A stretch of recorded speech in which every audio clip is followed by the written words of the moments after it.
ಪ್ರೀತಿಯ ಬೆಲೆ ಕಹಿಯೇ ಸಂಚಿಕೆ 2. ರೂಮ್ನಲ್ಲಿ ವಿಡಿಯೋ ಎಡಿಟ್ ಮಾಡುತ್ತಿದ್ದ ಸೌಮ್ಯಳನ್ನು ಕುರಿತು ಮಾವ ಶ್ರೀನಿವಾಸ್, ಸೌಮ್ಯ ಏನು ಮಾಡ್ತಿದೀಯಾ ಅಲ್ಲಿ, ನನಗೆ ಒಂದು ಲೋಟ ಟೀ ಬೇಕು. ಸೌಮ್ಯ ರೂಮ್ನಿಂದ ಹೊರಬಂದು, ಮಾವ ನಾನು ವಿಡಿಯೋ ಎಡಿಟ್ ಮಾಡಿ ಅದಕ್ಕೆ ಧ್ವನಿ ನೀಡ್ತಿದ್ದೀನಿ. ಸಾವಿರಾರು ಜನ ನನ್ನ ಧ್ವನಿ ಕೇಳಿ ಸಂತೋಷ ಪಡ್ತಿದ್ದಾರೆ. ಮನೆಯಲ್ಲಿ ಅಸಹ್ಯ ಅನ್ನಿಸಿದ ನನ್ನ ಮಾತುಗಳು ಹೊರಗಿನವರಿಗೆ ಅಮೃತದ ಹಾಗೆ ಕೇಳಿಸ್ತಿದೆ. ಇನ್ಮೇಲೆ ನನ್ನ ಸಮಯ ನನಗಾಗಿ ಮೀಸಲು. ಸೌಮ್ಯಳ ಅತ್ತೆ ವಿಶಾಲಾಕ್ಷಿ, ಸೌಮ್ಯ ನಾವು ನಿನ್ನ ಇಷ್ಟ ಬಂದ ಹಾಗೆ ಇರೋದಕ್ಕೆ ಅವಕಾಶ ಕೊಡಲ್ಲ. ನಿನ್ಗೆ ಈ ವಯಸ್ಸಲ್ಲಿ ಯೂಟ್ಯೂಬ್ ಇವೆಲ್ಲ ಬೇಕಾ? ಒಬ್ಬ ಗೃಹಿಣಿ ಹೇಗೆ ಇರ್ಬೇಕೋ ಅನ್ನೋದನ್ನ ಕಲಿ, ಹಾಗೆ ಇರು. ರಾಜೇಶ್, ಹೌದು ಅಮ್ಮ ಹೇಳಿದ ಹಾಗೆ ಕೇಳು, ಇಲ್ಲ ಅಂದ್ರೆ ಪರಿಣಾಮ ನೆಟ್ಟಗಿರಲ್ಲ. ನೀರಜ್, ಅಮ್ಮ ವಾಟ್ ರಬೀಶ್, ನೀನು ಈ ವಯಸ್ಸಲ್ಲಿ ಆಕ್ಟಿವ್ ಆಗಿದ್ದೀರಾ? ನಿಮ್ಗೆ ಇದು ಅತಿ ಅನ್ನಿಸ್ತಿಲ್ವಾ? ಅಜ್ಜಿ ತಾತ ಡ್ಯಾಡಿ ಎಲ್ಲ ಹೇಳೋದು ಸರಿಯಾಗಿದೆ, ಮೊದಲು ಗೃಹಿಣಿಯಾಗಿ ಇರೋದನ್ನ ಕಲೀರಿ. ಎಲ್ಲರ ವ್ಯಂಗ್ಯವಾದ ಮಾತುಗಳನ್ನು ಕೇಳಿ ಸೌಮ್ಯ ಮಾತಿಲ್ಲದೆ ಎಲ್ಲರ ಮುಖವನ್ನೇ ನೋಡುತ್ತಾ ನಿಲ್ಲುತ್ತಾಳೆ. ಕೆಲ ನಿಮಿಷದ ನಂತರ ನಾನು ನನ್ನ ನಿರ್ಧಾರ ಬದಲಾಯಿಸಲ್ಲ ಎಂದಾಗ ಅನ್ವಿತಾ ಸೌಮ್ಯಳ ಕೈ ಹಿಡಿದು, ನಿಮ್ಮ ಈ ನಿರ್ಧಾರ ನೋಡಿ ನನಗೆ ತುಂಬಾ ಖುಷಿ ಆಗ್ತಿದೆ. ಇವತ್ತು ನಿಮ್ಮ ಅಡುಗೆಯ ವಿಡಿಯೋನ ಶೂಟ್ ಮಾಡೋಣವಾ? ನಿಮ್ಮ ಕೈ ರುಚಿಯನ್ನ ಇಡೀ ಜಗತ್ತು ನೋಡಲಿ. ಸೌಮ್ಯ, ಖಂಡಿತ ಅನ್ವಿತಾ, ಇಷ್ಟು ದಿನ ಬೇರೆಯವರ ಹಸಿವು ನೀಗಿಸುವುದರಲ್ಲೇ ನನ್ನ ಇಷ್ಟಗಳನ್ನು ಮರೆತಿದ್ದೆ. ಈಗ ನನ್ನೊಳಗಿನ ಪ್ರತಿಭೆಗೆ ಹಚ್ಚುವ ಸಮಯ ಬಂದಿದೆ. ಯಾರೋ ಅಸಹ್ಯ ಅಂದಿದ್ದಕ್ಕೆ ನಾನು ಅಳುತ್ತಾ ಕೂರಬೇಕಿಲ್ಲ, ಬದಲಾಗಿ ನಾನು ಯಾರು ಅಂತ ಸಾಧಿಸಿ ತೋರಿಸಬೇಕು ಎಂದು ಸೌಮ್ಯಳ ಕೈ ಹಿಡಿದು ಅಡುಗೆ ಮನೆ ಕಡೆಗೆ ಕರೆದುಕೊಂಡು ಹೋಗುತ್ತಾಳೆ. ಕೆಲವು ತಿಂಗಳುಗಳ ನಂತರ ಸೌಮ್ಯ ಮಾಡಿದ್ದ ಒಂದು ಸರಳವಾದ ಅಕ್ಕಿ ಬೆಲ್ಲದ ಪಾಯಸದ ವಿಡಿಯೋದಲ್ಲಿ ಅವಳು ಕೇವಲ ಅಡುಗೆಯನ್ನು ಮಾತ್ರ ತೋರಿಸಲಿಲ್ಲ, ಬದಲಾಗಿ ಪ್ರತಿ ಪದಾರ್ಥದ ಜೊತೆಗೂ ಬದುಕಿನ ಪಾಠವನ್ನು ಬೆರೆಸುತ್ತಿದ್ದಳು. ಬೆಲ್ಲ ಕರಗಿ ಸಿಹಿಯಾಗುವಂತೆ ನಾವು ನೋವನ್ನು ನುಂಗಿ ಬೇರೆಯವರಿಗೆ ಪ್ರೀತಿ ಹಂಚಬೇಕು ಎಂಬ ಅವಳ ಮಾತುಗಳು ಜನರ ಹೃದಯ ಮುಟ್ಟಿದವು. ಹೀಗೆ ಕೆಲವು ವಾರಗಳು ಕಳೆಯುತ್ತವೆ. ಸೌಮ್ಯಳ ಅಡುಗೆ ಇಷ್ಟಪಟ್ಟು ತುಂಬಾ ಜನ ಪಾಸಿಟಿವ್ ಕಮೆಂಟ್ ಹಾಕುತ್ತಾರೆ. ಅವಳು ಚಾನೆಲ್ ಸ್ಟಾರ್ಟ್ ಮಾಡಿದ ಕೆಲವೇ ತಿಂಗಳುಗಳಲ್ಲಿ ಚಾನೆಲ್ ನಿಧಾನವಾಗಿ ಬೆಳೆಯಲಾರಂಭಿಸುತ್ತದೆ. ಸೌಮ್ಯ ತುಂಬಾ ಖುಷಿಯಾಗಿ ಇರುತ್ತಾಳೆ. ಆಕಸ್ಮಿಕವಾಗಿ ಒಂದು ದಿನ ಸೌಮ್ಯ ರೂಮ್ ನಲ್ಲಿ ಇದ್ದಾಗ ಅವಳ ಗಂಡ ರಾಜೇಶ್ ನ ಫೋನ್ ಇವಳ ಕೈಗೆ ಸಿಗುತ್ತದೆ. ಅವನು ಸಂಜೆ ತನ್ನ ಫ್ರೆಂಡ್ ನ ಮೀಟ್ ಮಾಡಲು ಹೋದಾಗ ಫೋನ್ ಮನೆಯಲ್ಲೇ ಮರೆತು ಹೋಗಿರುತ್ತಾನೆ. ಆಗ ಒಂದು ವಾಯ್ಸ್ ಮೆಸೇಜ್ ಬರುತ್ತದೆ. ಸೌಮ್ಯ ತನ್ನ ಗಂಡನಿಗೆ ವಾಯ್ಸ್ ಮೆಸೇಜ್ ಕಳಿಸುವವರು ಯಾರು ಎಂಬ ಕುತೂಹಲದಿಂದ ಅದನ್ನು ತೆಗೆದು ನೋಡುತ್ತಾಳೆ. ಮೆಸೇಜ್ ಬಂದ ನಂಬರ್ ಅನ್ನು ಸ್ವೀಟ್ ಹಾರ್ಟ್ ಮೈ ಲವ್ ಅಂತ ಸೇವ್ ಮಾಡ್ಕೊಂಡಿರ್ತಾನೆ. ಅದನ್ನು ನೋಡಿ ಸೌಮ್ಯಳಿಗೆ ಆಘಾತವಾಗುತ್ತದೆ. ಅವಳು ಭಯದಿಂದಲೇ ವಾಯ್ಸ್ ಕೇಳಿಸಿಕೊಳ್ಳಲು ಶುರು ಮಾಡಿದಳು. ಸೌಮ್ಯ ಫೋನ್ ಕೈಗೆತ್ತಿಕೊಳ್ಳುತ್ತಾಳೆ. ಅವಳ ಎದೆಯಲ್ಲಿ ಸಣ್ಣ ನಡುಕ. ರಾಜೇಶ್ ಅವಳ ಹೆಸರನ್ನು ಫೋನ್ ನಲ್ಲಿ ಸೌಮ್ಯ ಎಂದೇ ಸೇವ್ ಮಾಡಿದ್ದಾನೆ. ಹಾಗಾದರೆ ಇದು ಯಾರು? ಕುತೂಹಲದಿಂದ ಅವಳು ಆಡಿಯೋ ಮೆಸೇಜ್ ಪ್ಲೇ ಮಾಡುತ್ತಾಳೆ. ಆ ಧ್ವನಿ, ರಾಜು ಯಾಕೆ ಇವತ್ತು ಫೋನ್ ಮಾಡಿಲ್ಲ? ನೀನಿಲ್ಲದೆ ಒಂದು ದಿನವೂ ಕಳೆಯುವುದು ಕಷ್ಟ ಅನ್ಸುತ್ತೆ. ಆ ಮನೆಯಲ್ಲಿ ಅವಳ ಕಾಟ ಜಾಸ್ತಿ ಆಯ್ತಾ? ಬೇಗ ಫ್ರೀ ಆಗಿ ಕಾಲ್ ಮಾಡು, ನಿನ್ನ ಧ್ವನಿ ಕೇಳೋಕೆ ಕಾಯ್ತಾ ಇದ್ದೀನಿ. ಇದೆಲ್ಲ ಹೇಳಿದ ಹಾಗೆ ಏನಾದ್ರೂ ಸುಳ್ಳು ಹೇಳಿ ಈ ದಿನ ರಾತ್ರಿ ನನ್ನ ಜೊತೆ ಇರು ಪ್ಲೀಸ್. ಯಾಳ ಕೈಯಲ್ಲಿದ್ದ ಫೋನ್ ಕೆಳಗೆ ಬೀಳುವಷ್ಟರಲ್ಲಿ ಅವಳು ಸಾವರಿಸಿಕೊಳ್ಳುತ್ತಾಳೆ. ಪ್ರಪಂಚವೇ ಒಂದು ಕ್ಷಣ ಸ್ತಬ್ಧವಾದಂತೆ ಭಾಸವಾಗುತ್ತದೆ. ಕಿಟಕಿಯ ಗಾಜು ಒಡೆದರೆ ಹೇಗೆ ಸತ್ತಾಗುತ್ತದೋ ಹಾಗೆ ಅವಳ ನಂಬಿಕೆ ಚೂರಾಗುತ್ತದೆ. ಸೌಮ್ಯಾಳ ಮನಸ್ಸು ಮೌನವಾಗಿ 27 ವರ್ಷಗಳು, 27 ವಸಂತಗಳ ಕಾಲ ಈ ಮನುಷ್ಯನಿಗಾಗಿ ನಾನು ನನ್ನನ್ನು ದಹಿಸಿಕೊಂಡೆ. ಬೆಳಗ್ಗೆ ಏಳುವುದರಿಂದ ಹಿಡಿದು ರಾತ್ರಿ ಮಲಗುವವರೆಗೂ ರಾಜೇಶ್ ರಾಜೇಶ್ ಅಂತ ಇವರ ಉಸಿರಲ್ಲೇ ನನ್ನ ಉಸಿರು ಬೆರೆಸಿದ್ದೆ. ನನ್ನ ಪ್ರೀತಿ ಇವರಿಗೆ ಅಸಹ್ಯ ಅನಿಸಿದ್ದು ಈ ಕಾರಣಕ್ಕ. ಮನೆಯಲ್ಲಿರುವ ಹೆಂಡತಿಯ ಕಾಳಜಿ ಅಸಹ್ಯ, ಹೊರಗಿನವಳ ಅಪಾಹಪಿ ಪ್ರೀತಿನ ಅವಳ ಕಣ್ಣ ಮುಂದೆ ರಾಜೇಶ್ ಜೊತೆ ಕಳೆದ ಸುಂದರ ಕ್ಷಣಗಳು ಫ್ಲಾಶ್ ಬ್ಯಾಕ್ ನಂತೆ ಬಂದು ಹೋಗುತ್ತವೆ. ಮದುವೆಯಾದ ಹೊಸದರಲ್ಲಿ ಅವನು ಕೊಟ್ಟಿದ್ದ ಗುಲಾಬಿ, ಮಕ್ಕಳಾದಾಗ ಅವನು ತೋರಿಸಿದ ಆ ಸಂಭ್ರಮ ಎಲ್ಲವೂ ಈಗ ಸುಳ್ಳು ಎಂದು ಅರಿವಾಗುತ್ತದೆ. ಸೌಮ್ಯ ಕಣ್ಣೀರು ಒರೆಸಿಕೊಳ್ಳುತ್ತಾ ದೃಢವಾಗಿ, ಪ್ರೀತಿಯ ದೀಪ ಬೇರೆಯವರಿಗೆ ಬೆಳಕು ಕೊಡಬೇಕು ಅಂತ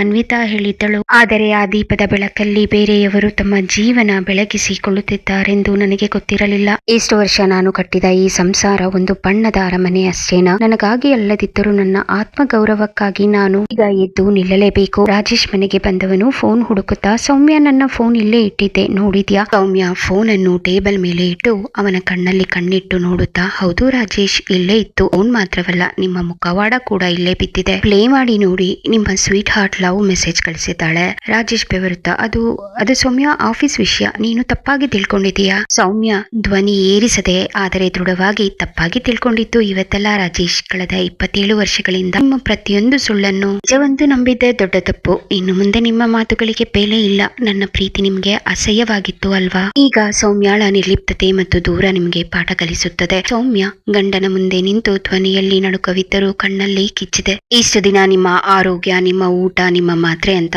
ನನ್ನನ್ನು ನಾನು ಮರೆತಿದ್ದೆ. ಈ ಮುಖದ ಮೇಲೆ ಸುಕ್ಕು ಬಂದಿರೋದು ನಿಮಗಾಗಿ ಕೆಲಸ ಮಾಡಿ, ಮೊದಲು ಬೆಳ್ಳಗಾಗಿರೋದು ನಿಮಗಾಗಿ ಯೋಚನೆ ಮಾಡಿ. ನನ್ನ ಸೌಂದರ್ಯ ಹೋಗಿರಬಹುದು, ಆದ್ರೆ ನನ್ನ ನಿಷ್ಠೆ ಸತ್ತಿರಲಿಲ್ಲ. ನೀವು ಇನ್ನೊಬ್ಬಳ ಸಹವಾಸ ಮಾಡೋಕೆ ನನ್ನ ಅಸಹ್ಯವಾದ ರೂಪ ಕಾರಣನ ಅಥವಾ ನನ್ನ ಅತಿಯಾದ ಕಾಳಜಿ ಕಾರಣನ? ರಾಜೇಶ್ ಉಡಾಫೆಯಿಂದ, ನೋಡು ಸೌಮ್ಯ, ನೀನು ಯಾವಾಗ್ಲೂ ಮನೆ ಕೆಲಸದವಳ ತರಾನೇ ಇರ್ತೀಯ. ನಿನಗೆ ಮಾಡರ್ನ್ ಆಗಿರೋದು ಗೊತ್ತಿಲ್ಲ, ನಗುನಗುತ್ತಾ ಮಾತಾಡೋದು ಗೊತ್ತಿಲ್ಲ. ಯಾವಾಗ್ಲೂ ಕಿರಿಕಿರಿ ಮಾಡೋ ನಿನ್ನ ಮುಖ ನೋಡೋದಕ್ಕಿಂತ ಅವಳ ಜೊತೆ ಇರೋದು ನನ್ಗೆ ನೆಮ್ಮದಿ ಕೊಡುತ್ತೆ. ಅದಕ್ಕೆ ನಾನು ಅವಳನ್ನ ಆರಿಸಿಕೊಂಡೆ. ಸೌಮ್ಯ, ನೆಮ್ಮದಿನ? ನನ್ನ ರೂಪ ನಿಮ್ಮ ಸಂಸಾರ ಸರಿಪಡಿಸೋಕೆ ಆಗಿರೋದು ಅನ್ನೋದು ಮರೆತು ಹೋಯ್ತಾ? ನೀವು ಸುಂದರವಾಗಿ ಕಾಣಲಿ ಅಂತ ನಾನು ನನ್ನನ್ನ ಸುಟ್ಟುಕೊಂಡೆ. ಈ ಮನೆಯ ಪ್ರತಿಯೊಂದು ಇಟ್ಟಿಗೆಯಲ್ಲೂ ನನ್ನ ಬೆವರು ಇದೆ. ಇವತ್ತು ನಾನು ನಿಮಗೆ ಬೇಡವಾದ ಹೂ ಆಗಿಬಿಟ್ಟೆ ಅಲ್ವಾ? ಸೌಮ್ಯ ಕಣ್ಣೀರು ಒರೆಸಿಕೊಂಡು, ಇನ್ಮೇಲೆ ಸಾಕು. ಈ ಮನೆಗಾಗಿ ನಿಮಗಾಗಿ ನಾನು ಕಣ್ಣೀರು ಹಾಕಲ್ಲ. ನನ್ನ ಸೌಂದರ್ಯ ಅಳಿದಿರಬಹುದು, ಆದರೆ ನನ್ನ ಆತ್ಮಗೌರವ ಅಳಿದಿಲ್ಲ. ನಾನು ಕೆಲಸದವಳ ಹಾಗೆ ಕಂಡ್ರೆ ಅದು ನನ್ನ ತಪ್ಪಲ್ಲ, ನಿಮ್ಮ ದೃಷ್ಟಿಯ ತಪ್ಪು. ಇವತ್ತಿನಿಂದ ಸೌಮ್ಯ ನಿಮಗಾಗಿ ಬದುಕಲ್ಲ, ತನ್ನ ಗೌರವಕ್ಕಾಗಿ ಬದುಕುತ್ತಾಳೆ. ಅನ್ವಿತಾ, ಮಾವ ಅತ್ತೆ ಸುಂದರವಾಗಿಲ್ಲ ಅಂತ ನೀವು ಹೇಳ್ತಿರೋದು ಅವಮಾನ ಅಲ್ಲ, ಅದು ನಿಮ್ಮ ಅಂಧಾಭಿಮಾನ. ಅತ್ತೆ ಈ ಮನೆಗೆ ದೀಪವಾಗಿದ್ದವರು. ದೀಪದ ಬುಡ ಕಪ್ಪಾಗಿದೆ ಅಂತ ನೀವು ಹೊರಗಿನ ಜಗಮಗಿಸುವ ದೀಪದ ಹಿಂದೆ ಹೋಗ್ತಿದ್ದೀರಾ. ಆದ್ರೆ ನೆನ್ಪಿಡಿ, ಆ ಹೊರಗಿನ ಬೆಳಕು ಕಣ್ಣು ಕೋರೈಸುತ್ತೆ ಅಷ್ಟೇ, ಮನೆಯನ್ನ ಬೆಳಗಲ್ಲ. ರಾಜೇಶ್, ಅನ್ವಿತಾ, ನೀನು ಸಣ್ಣ ಹುಡುಗಿ, ಹಾಗೇ ಇರು. ದೊಡ್ಡವರ ವಿಷಯದಲ್ಲಿ ತಲೆ ಹಾಕ್ಬೇಡ ಎಂದು ಗತರಿ ಅಲ್ಲಿಂದ ಹೊರಟು ಹೋದ. ಸೌಮ್ಯ ಅಂದು ಮೊದಲ ಬಾರಿಗೆ ಕನ್ನಡಿಯ ಮುಂದೆ ನಿಂತಳು. ಹದಗೆಟ್ಟಿದ್ದ ತನ್ನ ಮುಖವನ್ನು ನೋಡಿ ಅವಳಿಗೆ ಅಸಹ್ಯ ಅನಿಸಲಿಲ್ಲ, ಬದಲಾಗಿ ಹೆಮ್ಮೆ ಅನಿಸಿತ್ತು. ಏಕೆಂದರೆ ಆ ಪ್ರತಿಯೊಂದು ಸುಕ್ಕು ತ್ಯಾಗದ ಕತೆ ಹೇಳುತ್ತಿತ್ತು. ಗಂಡನ ದ್ರೋಹ ಅವಳನ್ನು ಕುಗ್ಗಿಸಲಿಲ್ಲ, ಬದಲಾಗಿ ಅವಳನ್ನು ಉಕ್ಕಿನ ಮಹಿಳೆಯನ್ನಾಗಿ ಮಾಡಿತ್ತು. ತನ್ನ ಈ ನೋವನ್ನೇ ಶಕ್ತಿಯಾಗಿ ಬಳಸಿಕೊಂಡಳು. ಸೌಮ್ಯಳ ಪುನರ್ಜನ್ಮ ಕೇವಲ ಅವಳ ರೂಪವನ್ನಷ್ಟೇ ಅಲ್ಲ, ಅವಳ ವ್ಯಕ್ತಿತ್ವವನ್ನೇ ಬದಲಿಸಿತು. ದ್ರೋಹ ಎನ್ನುವುದು ಅವಳ ಪಾಲಿಗೆ ಚುಚ್ಚುವ ಮುಳ್ಳಾಗುವ ಬದಲು ಅವಳು ಸಾಧನೆಯ ಶಿಖರ ಏರಲು ಬೇಕಾದ ಮೆಟ್ಟಿಲಾಗುತ್ತದೆ. ಸೌಮ್ಯ ಅಡುಗೆಯ ಮನೆಯ 4 ಗೋಡೆಗಳಿಂದ ಹೊರಬರುತ್ತಾಳೆ. ಅವಳು ತನ್ನ ಹಳೆಯ ಸೀರೆಯನ್ನು ಬಿಟ್ಟು ತನಗೆ ಒಪ್ಪುವಂತಹ ಹೊಸ ಉಡುಗೆ ತೊಟ್ಟು ಕನ್ನಡಿಯ ಮುಂದೆ ನಿಲ್ಲುತ್ತಾಳೆ. ಅವಳ ಕಣ್ಣಲ್ಲಿ ಈಗ ಕಣ್ಣೀರಿಲ್ಲ, ಸಾಧಿಸುವ ಹಠವಿದೆ. ಅನ್ವಿತಾ ಸೌಮ್ಯಾಳನ್ನು ನೋಡಿ ಬೆರಗಾಗಿ, ಅತ್ತೆ ನೀವಾ ಇದು? ಎಷ್ಟು ಚೆನ್ನಾಗಿ ಕಾಣ್ತಾ ಇದ್ದೀರಾ. ನಿಮ್ಮ ಕಣ್ಣಲ್ಲಿರೋ ಈ ಆತ್ಮವಿಶ್ವಾಸ ಇದೆಯಲ್ಲ, ಅದು ನಿಮ್ಮ ಸೌಂದರ್ಯವನ್ನು 100 ಪಟ್ಟು ಹೆಚ್ಚಿಸಿದೆ. ಮೃದುವಾಗಿ ಆದರೆ ದೃಢವಾಗಿ, ಹೌದು ಅನ್ವಿತಾ, ಇಷ್ಟು ದಿನ ಬೇರೆಯವರ ದೃಷ್ಟಿಯಲ್ಲಿ ನಾನು ಹೇಗಿದ್ದೇನೆ ಅಂತ ಯೋಚಿಸುತ್ತಿದ್ದೆ. ಇವತ್ತು ನನ್ನ ದೃಷ್ಟಿಯಲ್ಲಿ ನಾನು ಯಾರು ಅಂತ ಗೊತ್ತಾಗಿದೆ. ಇನ್ಮೇಲೆ ನಾನು ಮನೆಯ ಕೆಲಸದವಳಲ್ಲ, ಈಗ ನಾನು ಒಬ್ಬ ಇಂಡಿಪೆಂಡೆಂಟ್ ವುಮೆನ್. ನನ್ನ ಕೆಲಸ ಈಗ ಈ ಮನೆಯ ಗೋಡೆಗಳಿಗೆ ಸೀಮಿತವಲ್ಲ. ಸೌಮ್ಯಾಳ ಉಡುಗೆ ತೊಡುಗೆ ಬದಲಾಗಿದ್ದನ್ನು ನೋಡಿ, ಅತ್ತೆ ವಿಶಾಲಾಕ್ಷಿ, ಈ ವಯಸ್ಸಲ್ಲಿ ನಿನ್ಗೆ ಇದೆಲ್ಲ ಬೇಕಾ? ಇವೆಲ್ಲ ಅವತಾರ ಬಿಟ್ಟು ಮೊದಲಿನ ಹಾಗೆ ಲಕ್ಷಣವಾಗಿ ಸೀರೆ ಉಟ್ಟುಕೋ ಎಂದು ವ್ಯಂಗ್ಯದ ಮಾತಾಡುತ್ತಾಳೆ. ಆದರೆ ಸೌಮ್ಯ ತಲೆ ಕೆಡಿಸಿಕೊಳ್ಳುವುದಿಲ್ಲ. ಮಗ ನೀರಜ್ ಕೂಡ, ಅಮ್ಮ ಈ ವಯಸ್ಸಲ್ಲಿ ನಿನ್ಗೆ ಈ ರೀತಿ ಸ್ಟೈಲ್ ಮಾಡೋ ಅವಶ್ಯಕತೆ ಇದೆಯಾ ಎಂದು ಸೌಮ್ಯಾಳನ್ನು ಗೇಲಿ ಮಾಡಿ ನಗುತ್ತಾನೆ. ರಾಜೇಶ್, ಸೌಮ್ಯ ಒಬ್ಬಳೇ ಇದ್ದಾಗ ರೂಮ್ಗೆ ಬಂದು, ನೀನು ಈ ರೀತಿ ನಿನ್ನ ವೇಷ ಬದಲಿಸಿದ ತಕ್ಷಣ ನಾನು ನಿನ್ಗೆ ಮರಳಾಗುತ್ತೇನೆ ಅಂದ್ಕೊಂಡ್ರೆ ಅದು ನಿನ್ನ ಭ್ರಮೆ ಎಂದು ನಗುತ್ತಾನೆ. ಸೌಮ್ಯ ಯಾರ ಮಾತಿಗೂ ತಲೆ ಕೆಡಿಸಿಕೊಳ್ಳುವುದಿಲ್ಲ. ಸೌಮ್ಯ ದಿನಾಲು ಬೆಳಗ್ಗೆ ವಾಕಿಂಗ್ ಹೋಗುತ್ತಾಳೆ, ಯೋಗ ಮಾಡುತ್ತಾಳೆ, ತನ್ನ ಆರೋಗ್ಯದ ಬಗ್ಗೆ ಕಾಳಜಿ ವಹಿಸುತ್ತಾಳೆ. ಅವಳ ಮುಖದಲ್ಲಿ ಈಗ ಹೊಸ ಕಳೆ ಇದೆ. ಆದರೆ ರಾಜೇಶ್ ಮಾತ್ರ ತನ್ನ ಪಾಡಿಗೆ ತಾನು ಅವನ ಪ್ರೇಯಸಿ ಜೊತೆ ಕಾಲ ಕಳೆಯುತ್ತಿದ್ದ. ದಿನ ರಾತ್ರಿ ಊಟ ಮುಗಿದ ನಂತರ ಸೌಮ್ಯ ತನ್ನ ಎಡಿಟಿಂಗ್ ಕೆಲಸ ಮುಗಿಸಿ ರೂಮ್ಗೆ ಬಂದಾಗ ರಾಜೇಶ್ ತನ್ನ ಪ್ರೇಯಸಿ ರಾಗಿಣಿಯೊಂದಿಗೆ ವಿಡಿಯೋ ಕಾಲ್ ನಲ್ಲಿ ಮಾತನಾಡುತ್ತಿದ್ದ. ರಾಗಿಣಿ ಧರಿಸಿದ್ದ ಅರ್ಧಂಬರ್ಧ ಬಟ್ಟೆ ನೋಡಿ ರಾಜೇಶ್ ಹಲ್ಲು ಕಿರಿಯುತ್ತಾ, ಸೌಂದರ್ಯ ಅಂದ್ರೆ ನೀನು ಅಂದ್ರೆ ಸೌಂದರ್ಯ, ನಿನ್ನನ್ನು ನೋಡ್ತಿದ್ರೆ ನೋಡ್ತಾನೆ ಇರ್ಬೇಕು ಅನ್ನಿಸ್ತಿದೆ ಎನ್ನುತ್ತಾ ಮೊಬೈಲ್ ನಲ್ಲಿ ಅವಳಿಗೆ ಮುತ್ತು ಕೊಡುತ್ತಿದ್ದ. ಆಗ ಅಲ್ಲಿಗೆ ಬಂದ ಸೌಮ್ಯಾಳಿಗೆ ಕೋಪ ಬಂತು. ಹೆಣ್ಣು ಏನನ್ನಾದರೂ ಸಹಿಸುತ್ತಾಳೆ, ಆದರೆ ಗಂಡ ಇನ್ನೊಬ್ಬ ಹೆಣ್ಣಿನ ಜೊತೆ ಇರುವುದನ್ನು ಸಹಿಸುವುದಿಲ್ಲ. ಸೌಮ್ಯ, ನೀವು ಅರ್ಥ ಮಾಡ್ಕೊಂಡು ಅವಳಿಂದ ದೂರ ಇದ್ದೀರಾ ಅಂತ ಅನ್ಕೊಂಡಿದ್ದೆ, ಆದ್ರೆ ಇಷ್ಟು ದಿನ ಕಣ್ಣಿಗೆ ಮರೆಯಾಗಿ ಮಾಡುತ್ತಿದ್ದನ್ನು ಈ ದಿನ ನನ್ನ ಕಣ್ಣೆದುರಿಗೆ ಮಾಡಿದ್ದೀರಾ, ಅದನ್ನು ನಾನು ಸಹಿಸಲ್ಲ ಎನ್ನುತ್ತಾ ರಾಜೇಶ್ ಕೈಯಿಂದ ಮೊಬೈಲ್ ಕಿತ್ತುಕೊಂಡು ರಾಗಿಣಿಯನ್ನು ಕುರಿತು, ಮದುವೆಯಾದ ಗಂಡಸಿನ ಹಿಂದೆ ಬೀಳೋಕೆ ನಾಚಿಕೆ ಆಗಲ್ವಾ? ನೀನು ಒಂದು ಹೆಣ್ಣಾಗಿ ಇನ್ನೊಂದು ಹೆಣ್ಣಿನ ಜೀವನ ಹಾಳು ಮಾಡ್ತಿರೋ, ನೀನು ಹೆಣ್ಣಲ್ಲ ರಾಕ್ಷಸಿ ಎಂದು ಬೈಯುತ್ತಿದ್ದಂತೆ ರಾಗಿಣಿ ಕಾಲ್ ಕಟ್ ಮಾಡುತ್ತಾಳೆ. ರಾಜೇಶ್ ಎಷ್ಟು ಕೇಳಿದರೂ ಫೋನ್ ಕೊಡದೆ ರಾಗಿಣಿಯನ್ನು ಬೈದಿದ್ದಕ್ಕೆ ಕೋಪ ಮಾಡಿಕೊಂಡ ರಾಜೇಶ್ ಸೌಮ್ಯಾಳ ಕೆನ್ನೆಗೆ ಬಾರಿಸಿ, ಇಷ್ಟೆಲ್ಲ ಆದ್ಮೇಲೆ ನೀನು ಒಂದು ಕ್ಷಣ ಕೂಡ ನನ್ನ ಮನೆಯಲ್ಲಿ ಇರೋಕೆ ಅವಕಾಶ ಇಲ್ಲ ಎಂದ ರಾಜೇಶ್ ಅಹಂಕಾರದಿಂದ ಅವಳನ್ನು ಮನೆಯಿಂದ ಹೊರಹಾಕಲು ನಿರ್ಧರಿಸುತ್ತಾನೆ. ರಾಜೇಶ್ ಸೌಮ್ಯಾಳ ಕೈ ಹಿಡಿದು ಬಾಗಿಲ ಹತ್ತಿರ ಎಳೆಯುತ್ತಾ, ನಾನು ಇಷ್ಟಪಟ್ಟವಳನ್ನು ಬೈಯುವಷ್ಟು ಅಹಂಕಾರನ, ನನ್ನನ್ನೇ ಹೆದರಿಸುವಷ್ಟು ದೊಡ್ಡಳು ಆಗಿದ್ಯಾ ನೀನು? ಈ ಮನೆಯ ಅನ್ನ ತಿಂದು ನನಗೆ ಎದುರಾಗಿ ನಡ್ಕೋತೀಯ, ಮೊದಲು ಇಲ್ಲಿಂದ ಆಚೆ ಹೋಗು. ಅಳುತ್ತಾ, ರಾಜೇಶ್, ನಾನು ಕೇಳಿದ್ದು ನ್ಯಾಯ. ನನ್ನ ಸಂಸಾರ ಉಳಿಸಿಕೊಳ್ಳಲು ನಾನು ಹೋರಾಡಬಾರದ? ಈ ಮನೆಯನ್ನು ಸಂಸಾರವನ್ನು ಅಚ್ಚುಕಟ್ಟಾಗಿ ನೋಡಿಕೊಂಡಿದ್ದಕ್ಕೆ ನನಗೆ ಸಿಗುವ ಪ್ರತಿಫಲ ಇದೇನಾ? ರಾಜೇಶ್, ಸಂಸಾರ ಅಂತ ಸಂಸಾರ, ನೀನು ಕೇವಲ ಈ ಮನೆಯ ಕೆಲಸದವಳು ಅಷ್ಟೇ. ಕೆಲಸದವಳ ಕೆಲಸ ಇಷ್ಟವಾಗದಿದ್ದರೆ ಅವಳನ್ನ ಹಾಕಬೇಕು. ನಿನ್ನ ಅವಶ್ಯಕತೆ ನನಗೂ ಇಲ್ಲ, ಈ ಮನೆಗೂ ಇಲ್ಲ.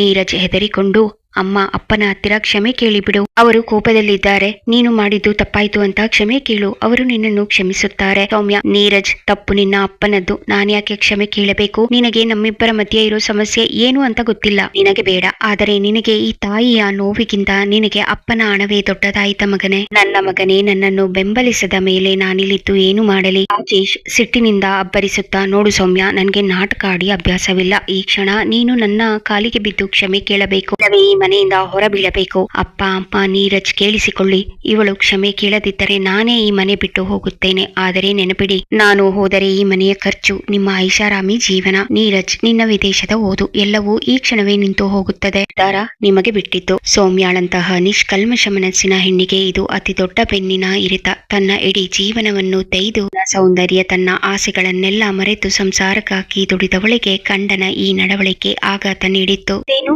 ರಾಜೇಶ್ ಸೌಮ್ಯಾಳನ್ನು ಮನೆಯಿಂದ ಹೊರಗೆ ಹಾಕುತ್ತಾನ? ತಿಳ್ಕೋಬೇಕಾ? ಕತೆಗಾಗಿ ಕಮೆಂಟ್ ಮಾಡಿ ನಿಮ್ಮ ಆಲೋಚನೆಗಳನ್ನು ಹಂಚಿಕೊಳ್ಳಿ. ಈ ಕತೆ ಹೇಗೆ ಅನಿಸಿತು ಎಂಬುದನ್ನು ಕಮೆಂಟ್ ವಿಭಾಗದಲ್ಲಿ ತಿಳಿಸಿ. ಇಷ್ಟ ಆದ್ರೆ ಲೈಕ್ ಮಾಡಿ, ಮಿಸ್ ಮಾಡದೆ ನಮ್ಮ ಕನ್ನಡ ಕವನಗಳು ಹಾಗೂ ಕತೆಗಳಿಗಾಗಿ ನಮ್ಮ ಚಾನೆಲ್ಗೆ ಸಬ್ಸ್ಕ್ರೈಬ್ ಮಾಡಿ. ನಿಮ್ಮ ಬೆಂಬಲಕ್ಕೆ ಧನ್ಯವಾದಗಳು.